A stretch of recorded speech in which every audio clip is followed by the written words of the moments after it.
Welcome to Tastes of Grace. Have you ever wrestled with God? I mean, really wrestled. That's a powerful image, isn't it? It really is.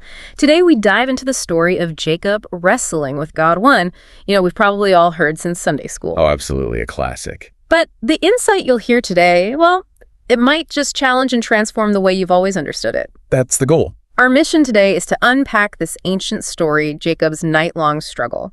We're drawing out some powerful insights from the source material we've looked at. We'll explore what it means to rely on, human effort versus divine grace. That tension is key. The surprising way God interacts with our free will, and really how this age-old narrative speaks directly to your own journey of faith and identity. It's incredibly relevant. Okay, let's unpack this pivotal moment. Genesis 32, verses 22-24. Jacob is alone. Completely alone. He sent his family, all his possessions, everything, ahead across the Jabbok River.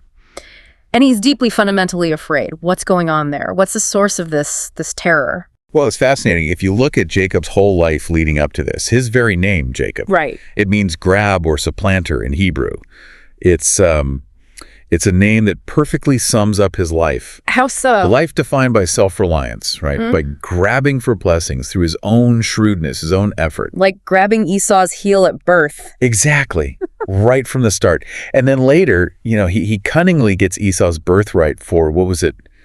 A bowl of lentil stew? Just a bowl of stew, and then tricking his father, Isaac. Deceiving his blind father to get the blessing meant for Esau. Yeah. It's a pattern. So this isn't just some historical detail then? Not at all. This constant reliance on human effort, on grabbing life, trying to secure what we think we need, it resonates, doesn't it? So many of us try to navigate the world through sheer will, our own cleverness. Okay, so Jacob's life is this masterclass in self-effort, in grabbing, but now he's facing the consequences, big time. Huge consequences. Yeah. Can you elaborate on that? These pennual moments, as the source calls them. How do they show up for us today? That feeling of isolation Jacob must have felt. Yeah, absolutely. Jacob's fear isn't just about Esau coming with 400 men, though that's terrifying enough. Right. It's really the crushing weight of his past actions.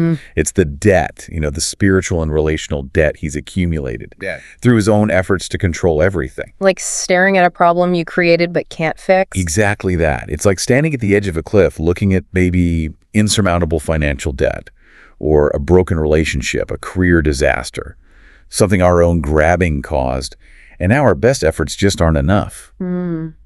This river crossing at Penuel, where he's all alone, it symbolizes those overwhelming, isolating moments in our lives. Yeah. It's when we have to face our deepest regrets, our mistakes, feeling utterly alone, like there's no way out. You might recognize that feeling from, I don't know, a failed business or a relationship that's just broken down because of things you did. Precisely. Or that dream that just crumbled, even though you poured everything into it. Those are your pennual moments. You're terrified to cross that river and face what's next because you know your own strength is gone. And it's right there, at that point of utter vulnerability, alone by the river. The story takes this really surprising turn. Genesis 32.24. This mysterious figure shows up. Out of nowhere. And wrestles with Jacob. All night long. Who is this figure? And what's the significance of this encounter happening right then at Jacob's absolute lowest? Well, the source material, drawing from Hosea, is quite clear. This man is identified as the pre-incarnate Jesus. Wow. Jesus before Bethlehem. Yes. So this isn't just some random struggle. It's a divine encounter, a spiritual wrestling match. And crucially, it's initiated by God himself. God initiates it. Yes. And when does it happen? Not when Jacob is riding high, confidently scheming. No, when he's terrified and alone. Exactly. When he's stripped bare of all his self-reliance, when his fear has made him completely vulnerable. It's often in those moments when we feel spiritually bankrupt, when our own efforts have just run out. That's when God steps in. That's when he often chooses to meet us. Not when we're trying to impress him, but when we're finally helpless. Okay, but then there's that verse, Genesis 32.25. When the man saw that he could not overpower him, that just jumps out. How can God not overpower a human? Yeah, that hits you, doesn't it? It seems to contradict everything about God's omnipotence. What's the source say about reconciling this? What's the deeper truth here? It's a really profound question, and it points to one of the deepest mysteries the source talks about. It's not that God lacked the power. He's God. He's omnipotent. Okay. Instead, it reveals God's incredible, unwavering respect for the free will he gave us. Higher will. He created us with a will, a capacity to choose, and he values that so highly, he won't just override it, even to force submission. So he could have pinned Jacob in a second, but he didn't. Exactly.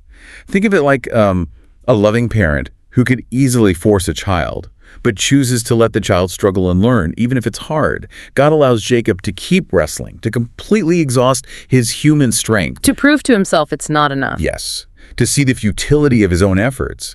God won't force belief. He won't force relationship. That requires our willing participation. He gives us the space to choose, even if that choice is to struggle against him for a while. So the wrestling goes on. God respects Jacob's will, lets him wear himself out. And then that moment in Genesis 32.25, God just touches Jacob's hip socket. Just a touch. And dislocates it. It doesn't sound violent, more like effortless power that just leaves Jacob helpless. What's the symbolic meaning of that touch? Why is that so critical? That touch is like the source calls it a profound spiritual X-ray. Okay. It's symbolic of divine discipline. But think of discipline not just as punishment, but like the law God gave. How so? Like the 10 Commandments. Yeah, think of the law as a mirror. It perfectly reflects our inability to stand on our own 2 feet, spiritually speaking. Our inability to achieve righteousness through our own efforts. So the physical break becomes his spiritual breakthrough. Yeah. Until Jacob was literally broken, unable to rely on his own physical strength, he couldn't truly grasp the only path to real strength. Total dependence on God. God often introduces the law, revealing our sin, our weakness, before offering salvation and grace.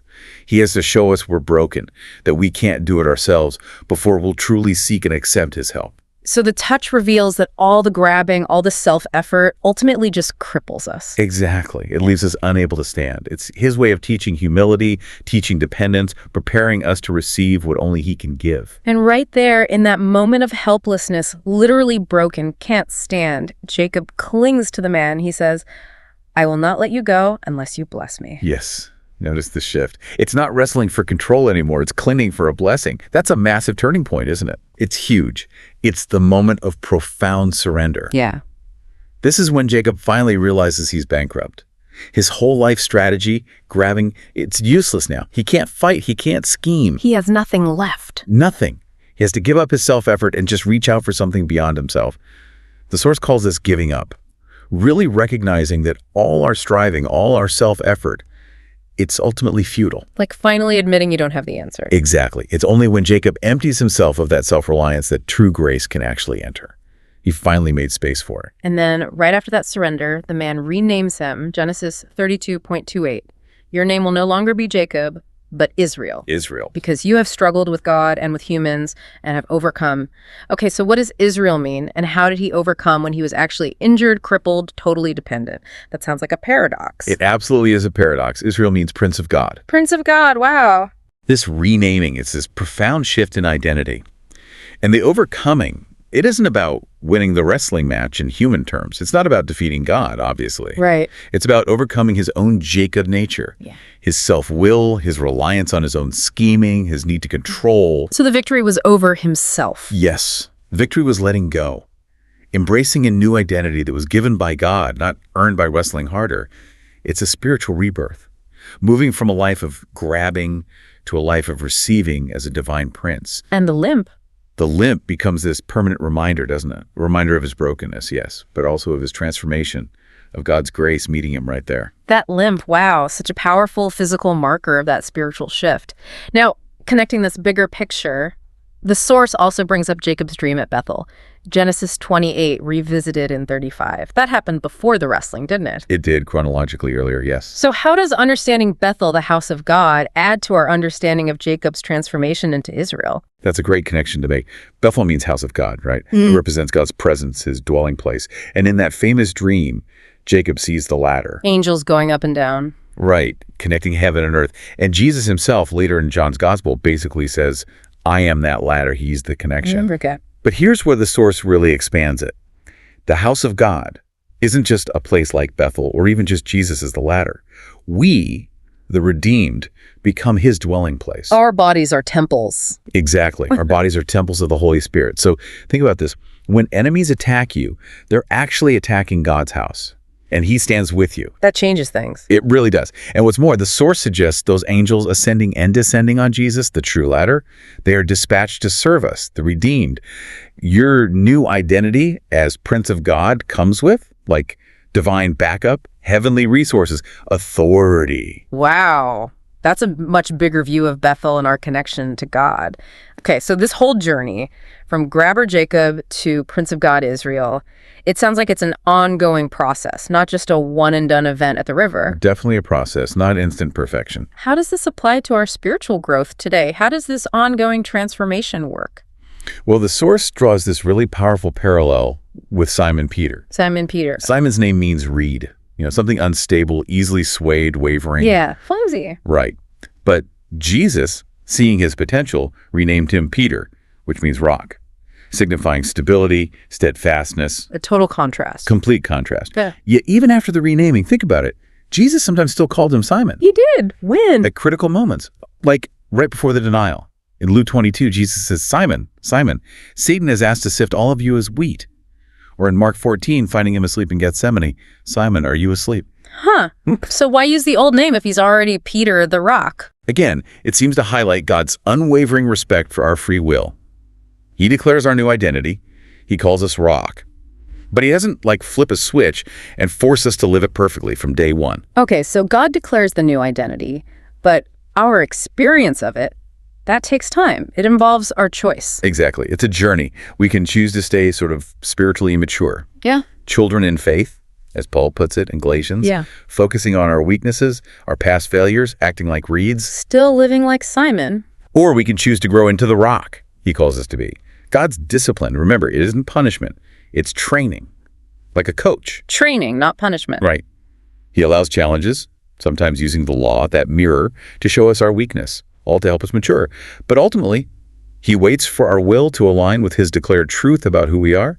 He gives us the choice to grow, even allows us to resist it for a time, because real transformation has to be embraced willingly. That makes sense. Discipline is training. So the big question then is, how do we actually make that transition from Simon to Peter or Jacob to Israel in our day-to-day lives? What really catalyzes living out that new identity? Peter's triple denial of Jesus. That's so key here. Luke 22 captures it. And then Jesus' restoration of him in John 21, asking him 3 times, do you love me? The denial must have crushed him. Absolutely. Peter was initially so overconfident, right? Focused on his own supposed goodness, his loyalty. I'll die with you, he says. Famous last words. Almost. Almost. But after that profound failure, when he truly saw his own fleshy weakness, his utter inability to love perfectly or follow perfectly, he was broken, just like Jacob by the river. It's in that place, acknowledging our total inability to achieve perfection on our own, seeing our own brokenness. That's when we can finally grasp forgiveness fully and embrace our new identity as a gift, not as something we earned. That's when Jesus tells him, feed my sheep. Exactly. He couldn't effectively lead, couldn't truly care for the flock until he understood his own desperate need for grace, until he stopped relying on his own flawed self-image. His failure became the very gateway to true dependence, and that's what unleashed his Peter identity. So it really comes down to accepting ourselves as forgiven, as transformed by grace, not constantly striving for a perfection we can't reach on our own. Precisely. Yeah. The source really emphasizes this. A mature Christian, someone skilled in the word of righteousness, as Hebrews 5 puts it, they aren't primarily focused on perfect behavior or checking off external rules. Why? Because that keeps the focus on self. Right, back to self-effort. Instead, they understand and rely on Jesus' finished work on the cross. It's recognizing that when Satan sifts us like Jesus warned Peter, he can only shake off the superficial stuff, the chaff. The temporary failures, the doubts. Yeah, our human weaknesses. But he cannot touch or destroy the core wheat, our true identity in Christ, our faith, because that's secured by Jesus himself, interceding for us. And think about Peter later in Acts 10, getting that revelation about the gospel going to the Gentiles. That shows a whole new level of maturity, right? No longer bound by the old rules, the old distinctions. He's embracing grace for everyone, truly living as the rock. This deep dive into Jacob's wrestling match, it really does redefine overcoming, doesn't it? It's not about winning through force or merit. Not at all. But through this profound surrender to grace and just embracing the new identity God gives us. From Jacob the grabber to Israel Prince of God, from Simon the reed to Peter the rock. These aren't just old stories. They're invitations for us today An invitation to. to stop striving, Yeah. to let go of the self-condemnation, and to fully step into the royal identity that God has already given us through Jesus. You are no longer defined by your past efforts, your failures. You're defined by who God says you are. So as you reflect on this, here's something to really chew on. What penuel are you facing right now? That seemingly insurmountable problem, that unpayable debt, that situation where your gut reaction is still to grab, to exert your own will, to try and fix it yourself. What is that for you? What would it truly mean right now for you to actually give up that struggle in that specific area? To surrender your self-reliance, declare your new name as a prince or princess of God, and allow His grace to transform not just you, but the situation itself. To empower you in ways your own strength never, ever could.